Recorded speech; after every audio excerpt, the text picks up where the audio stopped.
स्वागत है दोस्तों स्टडी फॉर यूपीएससी में। हम लोग PYQ देख रहे थे मेंस का, उसमें आज हम लोग पार्ट 7 देखेंगे। क्वेश्चन देखिए, इसमें कहता है कि यदि अरविंद स्वदेशी आंदोलन के प्रधान पुरोहित थे तो रविंद्रनाथ उसके महान कवि थे।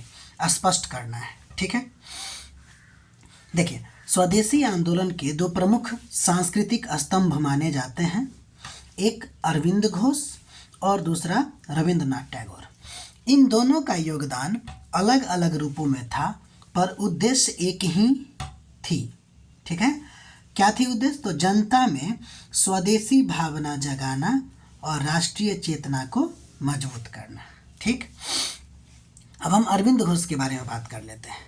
इनको स्वदेशी आंदोलन का प्रधान पुरोहित क्यों कहा जाता है? तो देखिए, पहली बात, विचारक और दार्शनिक नेतृत्व के कारण अरविंदो ने अपनी लेखनी और भाषणों के माध्यम से स्वदेशी आंदोलन को वैचारिक गहराई दी।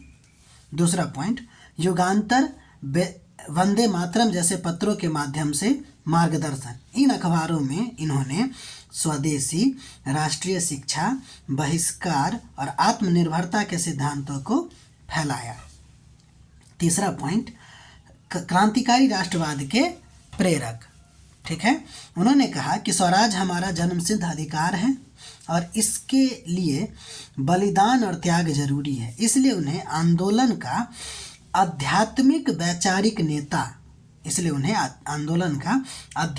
वैचारिक नेता यानी महान पुरोहित कहा गया है, ठीक है। अब आगे बढ़ते हैं,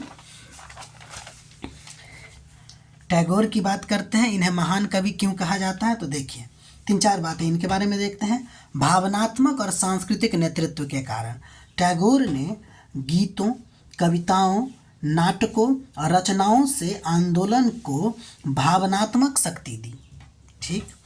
कविताएं और गीत जनता में राष्ट्र प्रेम जगाती थी। एकला चलो रे जैसे गीत लोगों को साहस और आत्मविश्वास देते थे। तीसरा पॉइंट, हिंसा के विरोधी और एकता के समर्थक थे, ठीक है। इन्होंने कहा कि स्वदेशी का अर्थ केवल बहिष्कार नहीं बल्कि प्यार, सहानुभूति, राष्ट्रीय मेल जोल भी है, यानी कि इन्होंने ना मानववादी व्याख्या दिया था, ठीक है। रक्षाबंधन समारोह 1905 में बंग भंग के विरोध में उन्होंने हिंदुओं और मुसलमानों के बीच एकता के लिए राखी बांधने की परंपरा शुरुआत की। यह सांस्कृतिक राष्ट्रवाद की एक अनोखी मिसाल थी, ठीक है। इस प्रकार टैगोर ने आंदोलन को सांस्कृतिक, कलात्मक और मानवीय आयामों से समृद्ध किया, ठीक है। इसलिए इन्हें महान कवि कहा जाता है, ठीक है। इसको इस हिसाब से भी क्वेश्चन पूछा जा सकता है कि अरविंद घोष और रविंद्रनाथ टैगोर का स्वदेशी आंदोलन में योगदान की चर्चा करें, ठीक है। तो इतना तक आपको लोग को देखना है, पढ़ना है, और फिर वीडियो अच्छा लगे तो आपको सब्सक्राइब भी करना है। तब तक के लिए अपना ख्याल रखिए, पढ़ते रहिए। मिलते हैं अगले वीडियो में।